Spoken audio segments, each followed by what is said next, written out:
Welcome to our 79th Lombardi Live, and if you've missed any of them, they're waiting for you on drumchannel.com.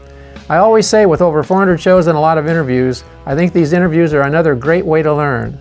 And today I think is a perfect example of that. My guest career is filled with so many Grammys and awards. If there was an award for getting the most awards, he would get it. And we're going to talk about that in a few minutes. Speaking of awards, I also have an honorary one I'm going to talk about tonight that I'm going to be giving him.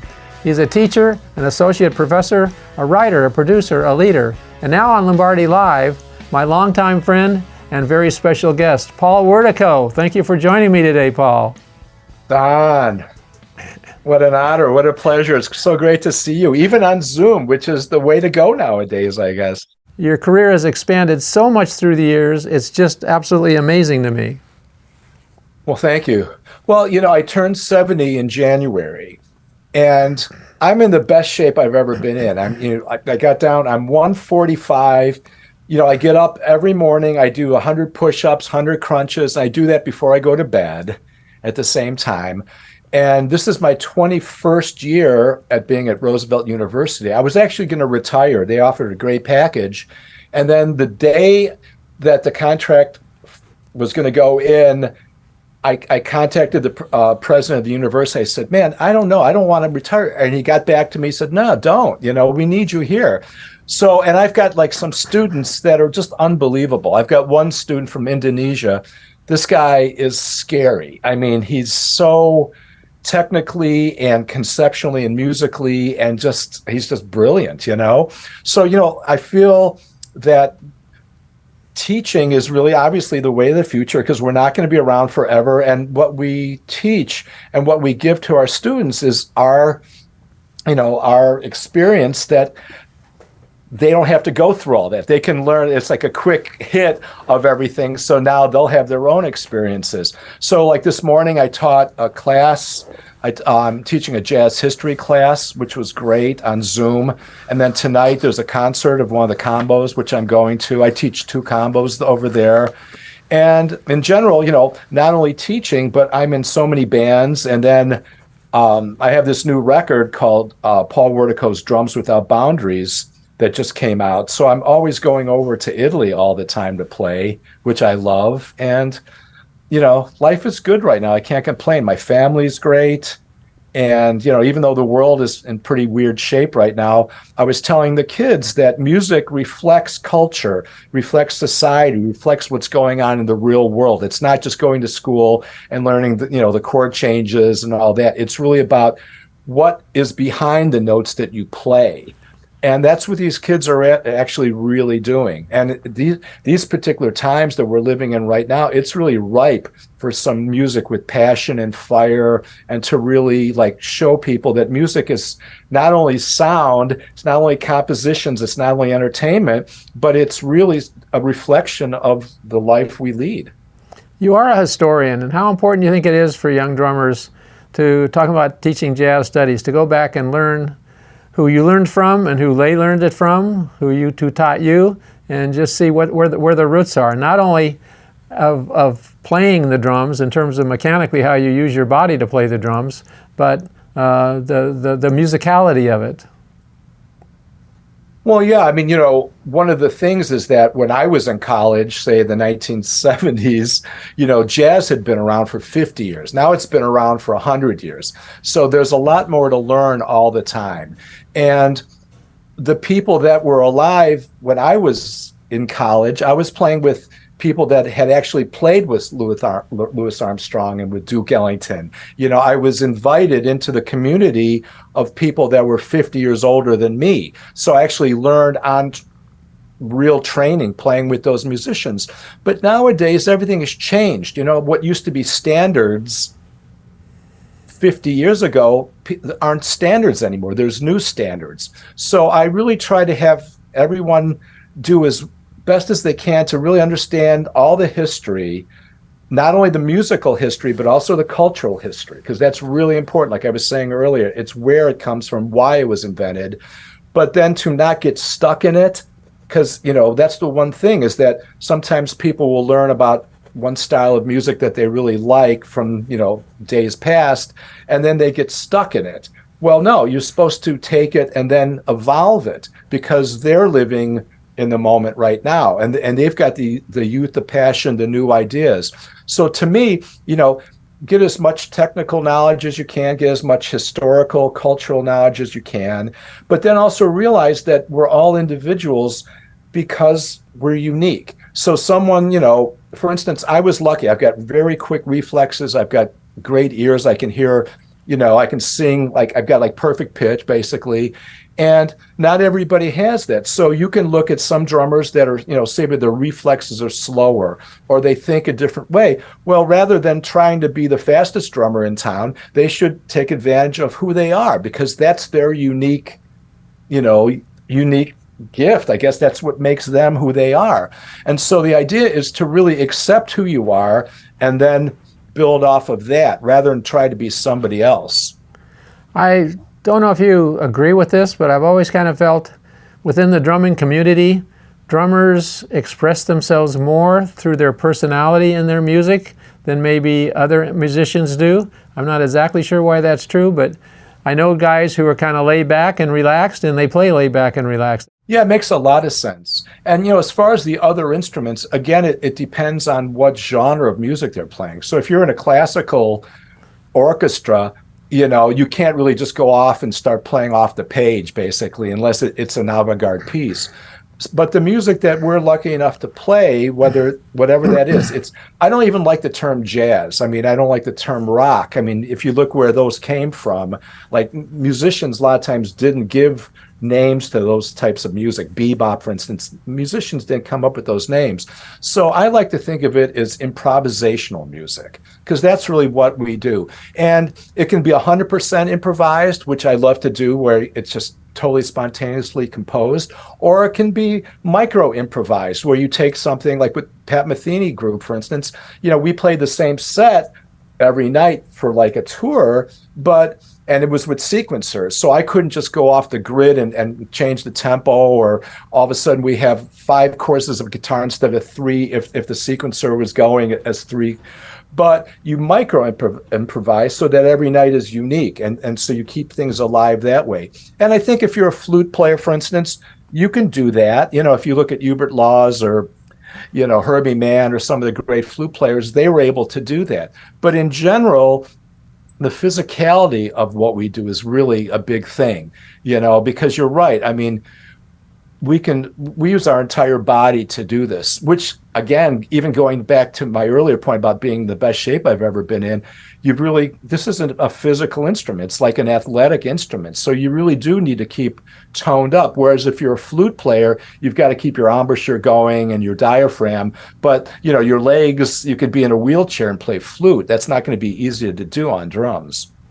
You gave me the exercise years ago, which I still do, which you probably forget, where standing up and you raise your arms up and down and you do that like 50 times a day, and how that builds certain muscle memory. Yeah. You mentioned jazz. On Drum Channel, I'm kind of redefining it a little bit in terms of young kids think of the term as kind of like, now it would be my grandfather, my great-grandfather's music, usually my father's music. But I really use the term jazz in terms of all the great rock drummers who play jazz. It's not that style, but it's the fact that they bring a swing. I'm trying to make jazz synonymous with swing. Whatever style of music you play, you got to make it swing. Mm-hmm. Yeah, because, if you think of even eighth note, 50-50 per eighth note, that's a sound. But the drummers I'm sure you're talking about, John Bonham, Ginger Baker, Mitch Mitchell, of course, Clive Bunker. Charlie. They had a lope to their feel, and same with even the funk drummers, the early funk drummers, they had that kind of lope. So it doesn't swing like, say, triplets kind of swing, but it definitely has a forward motion that goes and then it comes and then goes and comes, and that's what it does, as opposed to just like a machine that just goes at you like evenly all the time. One of the tricks that you're so good at is being able to still keep that musicality even if you're playing with a click track. That's an art unto itself, I would say. How did you develop that? I have no idea, because in the early days when I started drumming. I got a drum set when I was 14 for a graduation, middle school. gift. And, I would play with the radio in back of me, the AM radio, so you're playing with the Hollies and the Kinks, and then I would play in time, but then out of time. So I kind of got this idea of playing inorganic time and organic time. And then I had a metronome. I used to have one of those trinomes that played 5 against 7 against, 4. But I didn't really do it that much.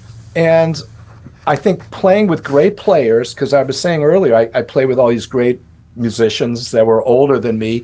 They had a great feel. So a lot of this stuff is not only muscle memory, but you kind of get used to the groove of being in the pocket and being in the flow. And then I heard when I auditioned for Pat, which I didn't even think it was an audition. I just was going there to play with him playing for a percussionist's audition. I guess one of the reasons that I got the gig is not only did I make Lyle solo in a way he hadn't done before, but I was able to stay with the sequencer. And I don't know why. I have no idea. So even when I practice now, I never get off with a click. Oh, I love playing with a click on records, even if they're avant-garde or out, because you can always, time is a thing, and it's a set thing as far as tempo, but the feel is different.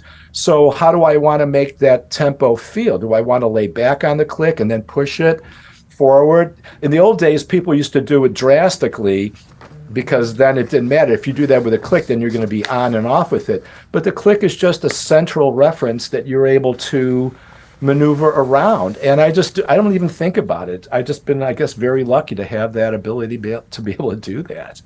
Well, one of the awards I want to give you now, honorarily, I guess, because I don't know that it exists, but in all the polls, they have a million different categories that people can qualify for, and I think you've hit them all. You have 7 Grammys.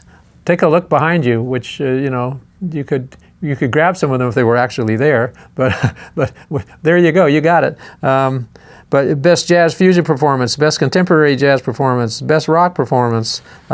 If they had a category for most musical drummer, which I think they should add into these polls, you've got it. No question about that. From the first time we met, which and that was your work with cymbals with Pat. Was that something that you consciously just as far as soundscapes, you were really a leader, I think, and innovative in terms of looking at the drum set, which is the way Terry Bozzio would look at it, as a creative way to express yourself through creating all these different sounds and colors, if I'm using the right word. Yeah, well, it's funny. I never had a master plan about anything, my career or how I approach music. I just did what kind of came naturally. It sounds like a corny thing to say, but even in high school, when I was the high school percussion head, I didn't want to play snare drum. I wanted to play bass drum and cymbal to augment swells and crescendos and stuff in the music. So that's the way I look. I don't think of drums. I never thought about the rudiments. When I play fills and stuff, I never think about this is a rhythmic cue over, I just think of sound and I think of what I want to do. And when I played like with Matheny, the music was so melodic and I love melody. And harmonically it was amazing too. But, so I'm always playing the form, because if you can play the form, then you can play around the form to make tension or release. You can do many different things with it. But, some music that is very, I don't know, Pat would say like, you need a pocket calculator to figure out some of that fusion stuff. I was never really drawn as much to that kind of music. I'm drawn to kind of music that you could sing, you could, because I love lyrics. I love, I know thousands of songs with the lyrics. So I was always drawn to being part of the music as opposed to being part of the rhythm section. And so, it's funny because, they say Keith Moon was a lead drummer. I kind of think of myself that way too. So I'm augmenting the front line when I play. So I'm not just locking in with the bass player, which I do, but I'm not sitting back usually and playing with the bass player unless that's what the music needs. I'm up there augmenting the melody, the form, where the tension and release of the music is. And that's for me, I can't believe you're telling me for me, being labeled a musical drummer is the best compliment, because it means I'm not the fastest gun in town, but that means what I did, it served the music, and that's our job. So I can't thank you enough. That's unbelievable. When you say form, explain a little bit what you mean there.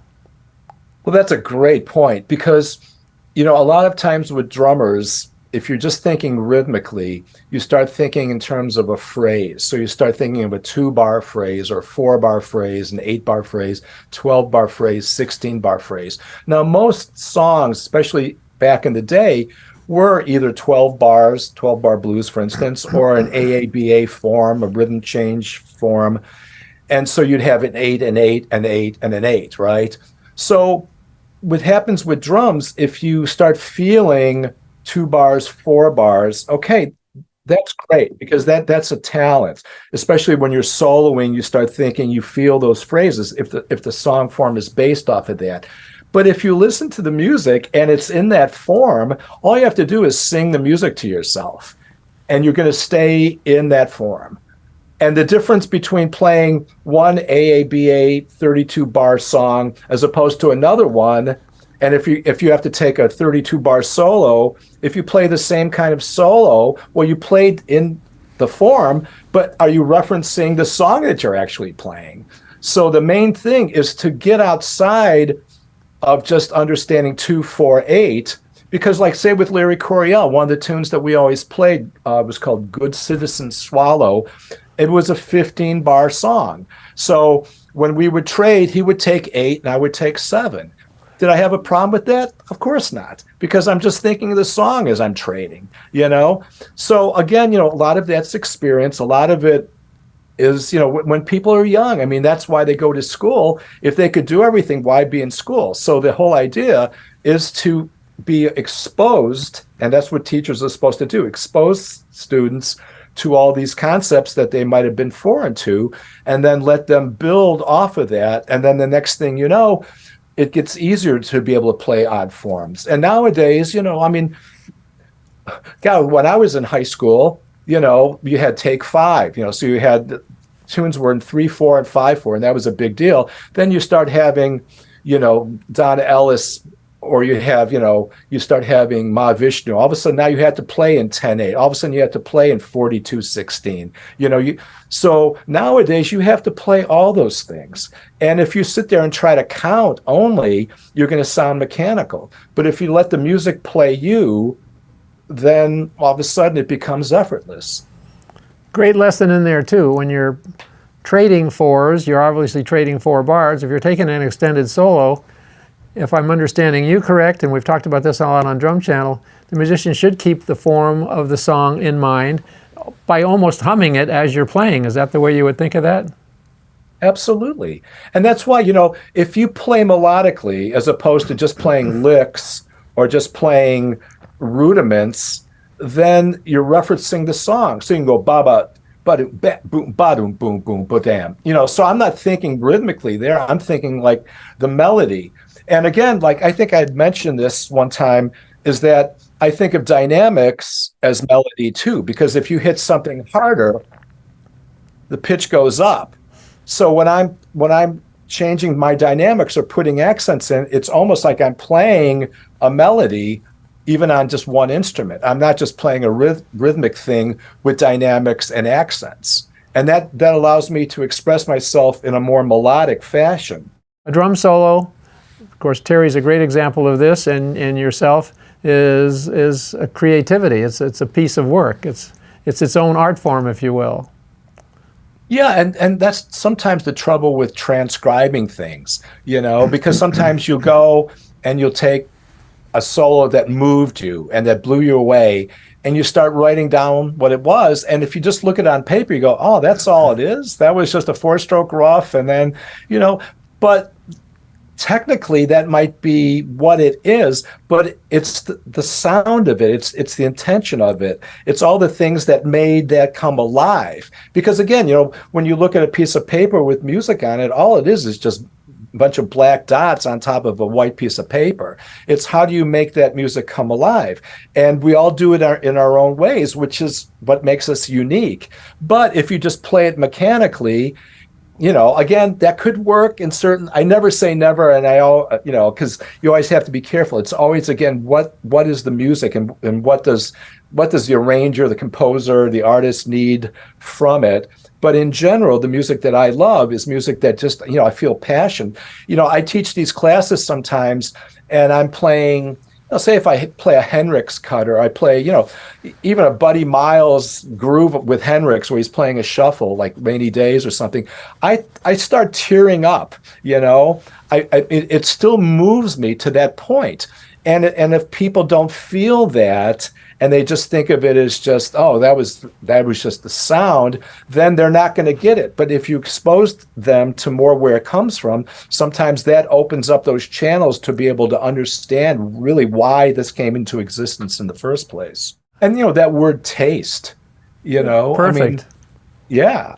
But sometimes, unfortunately, like in the drumming world, if you're musical or if you have good taste, sometimes drummers that are only interested in like the fastest gun and the biggest drum set don't really recognize that. They just think, oh, the person doesn't have chops, or why didn't he play like a 30-second roll around the drum set there? That's what I would have done. No, you leave a space which is unexpected, and that was your particular personality making a musical choice for a reason, hopefully. Growing up, was a great jazz drummer who and my friends, we would call him Grady Taste, even though his name was Grady Tate, but a very tasteful drummer, and did things that were so simple for young drummers who were practicing, like, hey, I can do what he's doing, but wait a minute, I don't sound like he does when I do it. What am I missing there? Well, he was also a vocalist. See, and if you do sing, unfortunately, I don't have great vocal control. Even though I have great pitch, I don't have much of a range. But I sing everything. A lot of times, I'm hoarse after a gig because I'm just singing all the parts. And when you sing the parts, you realize where spaces kind of work and where not to step on things. So someone like Grady, I'm sure, he knows. Because he was a great studio musician on top of it, so he knows what gets you hired. The fastest gun does not necessarily get hired for most things because a lot of music didn't need that. And then if you phrase musically as a singer, then you try to phrase musically as a drummer to complement that. All of a sudden, it's not that hard. It's actually simpler than what people think about, I think. It's just that we kind of learn the opposite way, that it's about chops and all those things before you can express yourself. No, express yourself first, then figure out what you're trying to express. And if you can't execute it, then work on the technique to be able to do it. Perfect. Now that I know you're a singer, before we're done here today, I might see if you take any special requests here. If you got a tip jar out there, I'll throw it out at you. I'm not a singer. I sing, but I'm not a singer. Oh, okay. Yeah. Something we talked about technique. I am going to geek out on you for a minute.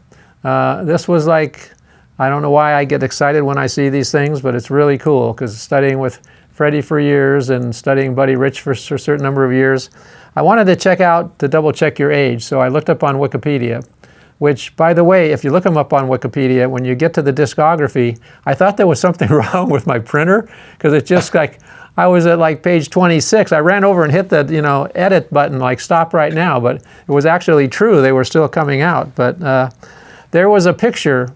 I don't know if you put it up at the front of your Wikipedia page, which I'm going to show you, and we're going to have the control room bring it up to everybody.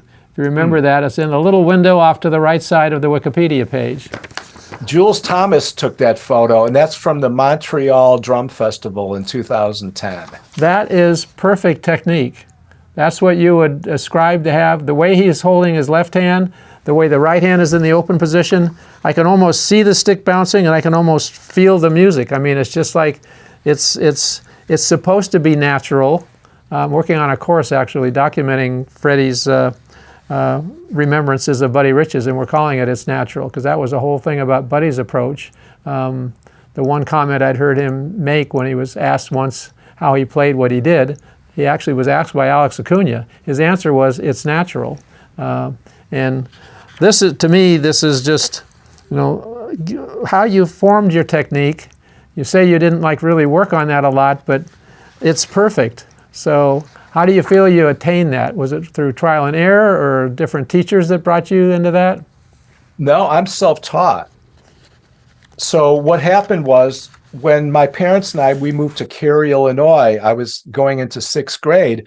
My mom, because I was always tapping on instruments playing, along with the radio. She said, "Oh, Paul, take up an instrument, just don't take up the drums." So I joined the high school band, and my band director by name Vern Pade, he taught me, how to hold the sticks and how to, read music. But I didn't have a drum set at that time. I didn't even have a drum. So I played everything on pillows. And so I would put different pillows in. So I taught myself that finger control.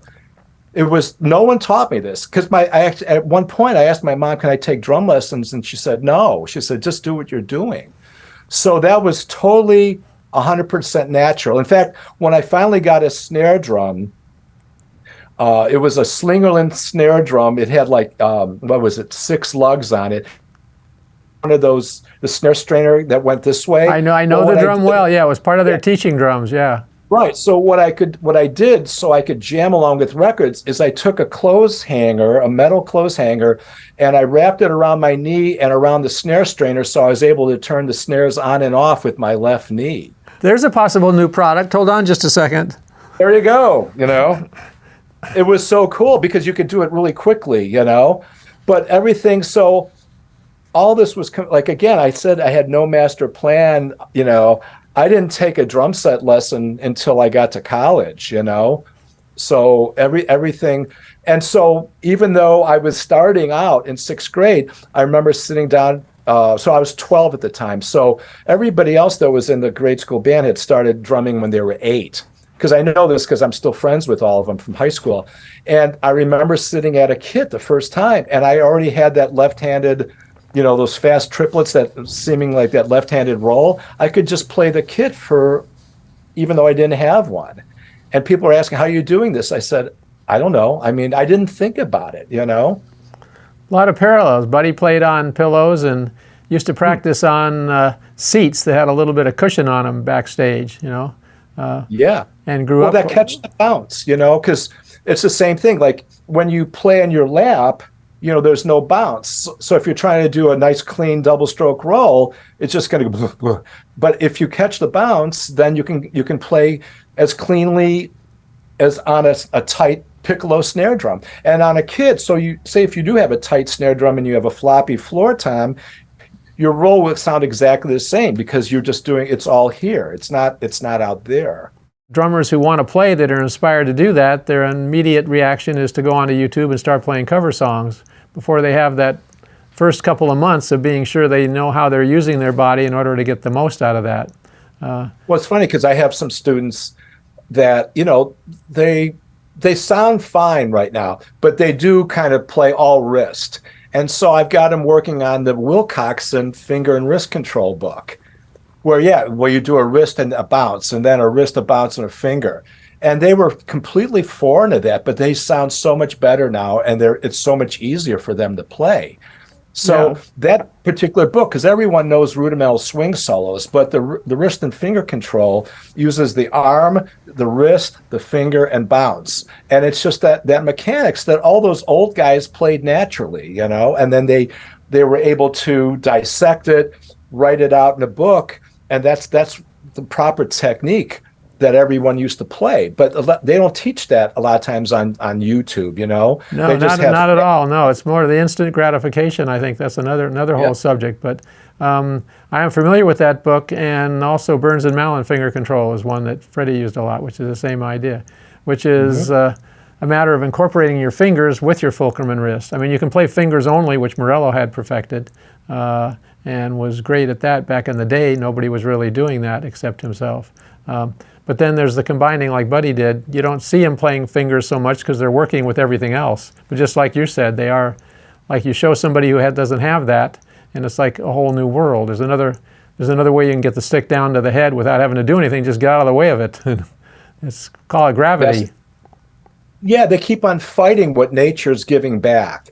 So I show them, the velocity. Buddy had that whipping, that velocity. So when you whip a stick down, it's going to bounce a lot because of all the velocity. But if you choke it off, then you have to work up and then you have to come back. So the whole Henry Adler, see, I know all this stuff after the fact. I did not think about this. I used to hate the rudiments when I was a kid. To me, until I learned, that's Max Roach or Art Blakey doing a 4-stroke rough run. I learned by expressing myself first and then learning what I was doing, to be able to teach. But the whole idea is, this is all easy. And if you talk about like even walking down the street, you move your hips to walk down the street. You don't put your foot out in front because your hips are allowing your feet to move, and that's the flow. So people the way you're explaining this tight thing, it's almost like they're just putting each foot out in the way and they're like walking like Frankenstein.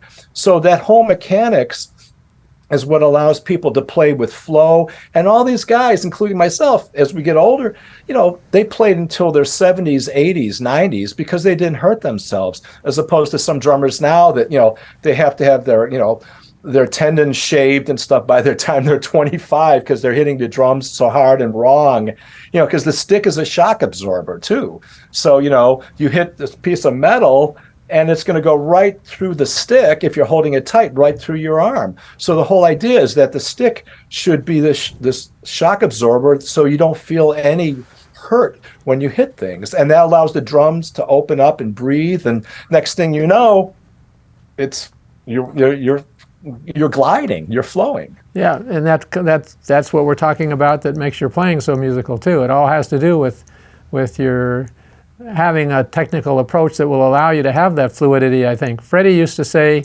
was a fanatical about this, you don't hold the stick, you house them. Your hand is a housing for the stick. Don't grab onto it like you're holding it, and then you motivate and follow the bounce of the stick based off of your basic body motions. Murray Spivak had a great line. Don't know if it was Chad Wackerman who studied with him for his career when he was 13 or 14, or it might have been Louis Belson, but he said the line was, I'm here to teach your brain what to tell your hands to do. I'm not teaching you how to play drums, I'm teaching your brain what to tell your hands to do, which makes sense because there's no brains in your sticks. Your sticks are going to react to whatever your brain is telling your hands to do. It's an interesting concept, way to look at building that backwards so a drummer can acquire the technique that he wants and the fluidity that we're talking about too. Looking at the bands that you played with and being a band leader, the difference between being in a band and being a band leader, which is your choice or preference, or how do you feel one has more responsibility than the other? Well, that's a great question too. I mean, being a band leader, because it's great because I'm also a composer. So it's a great feel where you hear someone play not only something you wrote, but as a band leader, I take other people's compositions and I just change them to suit my concept of whatever band I'm leading. So musically, that's great. So that way you can hire people that usually people you love their playing, and and you trust each other, because trust is a big part of playing together as a band. It's like a gang, basically. Everyone's got each other's back, and that's the fun part. Economically, it's hard because then you're responsible for all the logistical things. You're responsible for everyone getting paid and all those things. When you're a sideman, you're basically just supporting whoever, is the leader or whatever band you're in. So it's a lot easier, I mean, I think people will even say, I've even told my students this, when you're in a band playing drums and say the guitar player hits a bad note, you can go, you can almost laugh. But if it's your band and the guitar player hits a bad note, it's like a dagger through your heart, And I know this even from teaching. I mean, say if one of my combos plays, if they're doing a concert, or say we do forums before we do concerts where we, run through the material, if they don't sound good, you take it really personally because you're rooting for them. It's like you're so involved in every moment, every note of what they're doing. Whereas if you go hear a concert of other students that aren't in your band, if they make a bad note, you can say, oh, that was a bad note. It's not so personal. So I would say those are the two biggest difference. And, you know, it's so funny how many great compositions other people have played that I've completely mutated into a almost unrecognizable thing, but they love it because they didn't feel that their initial thought of writing that was not that. They might have played just a straight ahead blues, and all of a sudden I've got this going, all these different things. And I go, wow, we never even thought about that. So that's the fun part of leading a band, you know. And the other thing too, I guess when you're a sideman, you know, because to be a drum leader, it's harder, obviously, because, you know, critics and everything, they just think of song, you know, singers and horn players and guitarists being more leaders than bass players and drummers. If you're in a situation where you're a sideman too long, then you kind of get buried. Then they think of you as somebody from another band, as opposed to really recognizing you as you. So then when you do bring out I know this from personal experience, when you do bring out your own thing, a lot of times they're surprised that you even know all this stuff, but then they sometimes look at you too as like, yeah, but then he's really more of a sideman that just happens to be leading a band at this particular junction. And that's sort of sad, you know, because everything we do is a natural flow. And so why does one have to be more of this or more of that to be recognized as good in either? That sounds great, but we're going to get to that in part 2 of this interview, which you're going to catch next week here on Drum Channel. You're going to find out an amazing story about how something happened that should have never happened, but it did, and you can get it. Check with us next week here on Lombardi Live. Thank you, Paul, for joining us so much today, and I can't wait to hear the rest of that story, so stay tuned. Thank you, Don.